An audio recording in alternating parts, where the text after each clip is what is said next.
Bismillahirrahmanirrahim. Əziz və dəyərli müsəlmanlar, hər gün tövhid başlığı altında olan dərslərimizə davam edirik.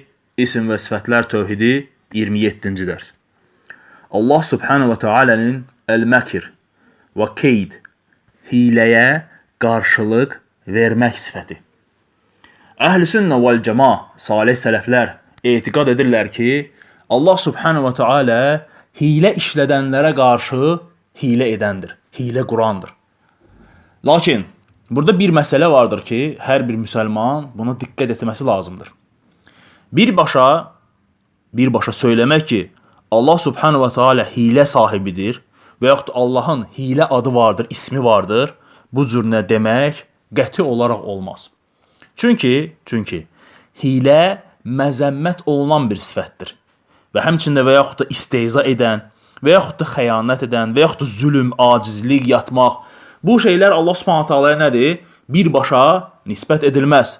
Lakin Allah subhanahu ta'ala'nın adları, isimləri kamil və gözəl olduğu üçün qeydlə, hilə edənlərə qarşı hilə qurur deyə qeydlə demək ən doğru olanıdır. Hilə edənlərə qarşı hilə qurandır demək ən gözəl olanıdır. Ona görə də Allah subhanahu və teala Ali-İmran surəsi 54-cü ayətini görün nə buyurur. İsa əleyhissalama inanmayanlar barədə onlar hiləyə əl atdılar. Allah subhanahu və teala buyurur ki, hiləyə əl atdılar. Allah da onların hiləsinə qarşı əvəz verdi. Allah bütün hiləgərlərdən tədbirlidir. Yəni, hilə edənlərə qarşı ən gözəl hilə qurandır Allah subhanahu və teala.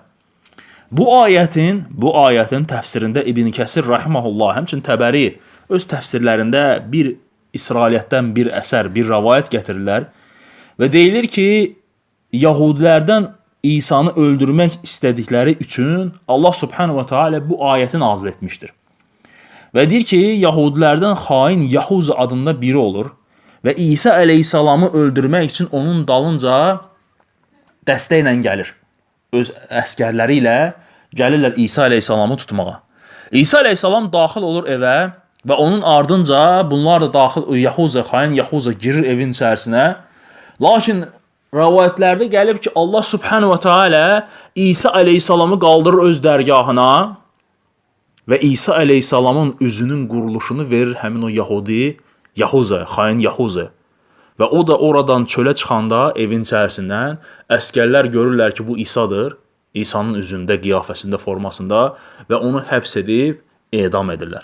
Ona görə də Allah subhanahu və teala Ali-İmran surəsi 54-cü ayətində buyurur ki, onlar İsa'ya inanmayanlar hiləyə əl atdılar. Allah subhanahu və teala da onların hiləsinə qarşı nə etdi?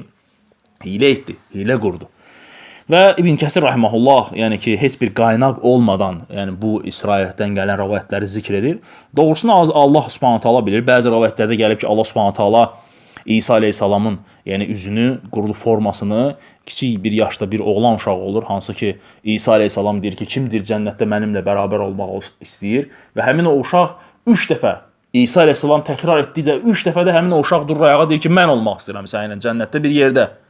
Və Allah subhanahu və teala yenə də İsrailiyyətdə gəlir ki, üzünün quruluşunu verir həmin o uşağa və həmin o uşağı edam edilir və Allah subhanahu teala İsa əleyhissalamı öz dərgahına qaldırır. Digər bir ayətlərdə, əziz və dəyərli müsəlmanlar, deməli, Tariq surəsi 15-16-cı ayətlərində Allah subhanahu və teala buyurur ki, həqiqətən də Məkkə müşrikləri Quranın nurunu söndürmək üçün hiləyə əl atırlar, hilə qururdular. Mən də Allah subhanahu teala buyurur ki, hilələrinə qarşı onlara cəza verirəm. Başqa bir ayətdə Nəml surəsi 50-ci ayətində onlar bir hilə qurdular, biz isə özləri də bilmədən gözlənilməyən bir əzabla hilələrinin cəzasını nə etdi? Verdi. Allah subhanahu və teala hilə quranlara qarşı hilə qurandır. Sələflərdən bəziləri söyləyirlər ki, əgər siz görsəniz ki, bir insan günahlar içərisində xirtdəyə qədər batır, ona zülm, buna haqsızlıq, ona haqqını yemək, buna zülm edirsə və bununla rəğmən Allah subhanahu və teala ona var, dövlət, pul, hər bir şey verirsə, necə ki bizdə misal olaraq deyirlər ki, nə üçün kasıblar az yaşayır və yaxud da hər nə gəlirsə elə kasıbın başına gəlir, varlı bu qədər günahlar edir, onun haqqına girir, lakin Allah Taala ona bu qədər var, dövlət, pul, hər şey verir.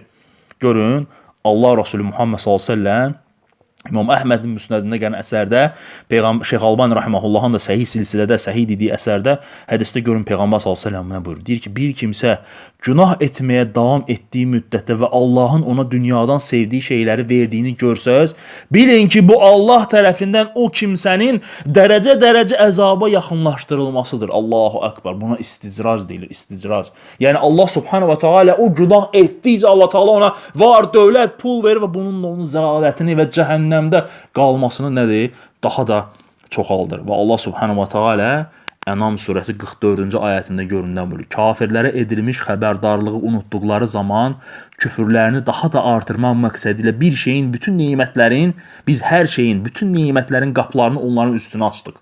Üzünü açdıq. Kafirlər özlərinə verilən dünya nemətlərinə sevindikləri vaxt onları qəflətən yaxaladıq.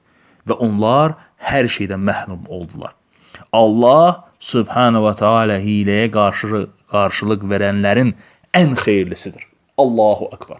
Bu əhl-i sünnətin etiqadıdır ki, Allah Subhanahu wa Taala əl-məkir və keyd, hiləyə qarşılıq vermə sifəti vardır. Allah Subhanahu wa Taala dua edirəm ki, bu dərslərimizi İslam ümməti üçün, Muhammed ümməti üçün xeyirli, faydalı və bərəkətli dərslərdən etsin. Subhanəkə Allahumma və bihamdik, əşhədu ən la iləhə illə əntə əstəğfiruka və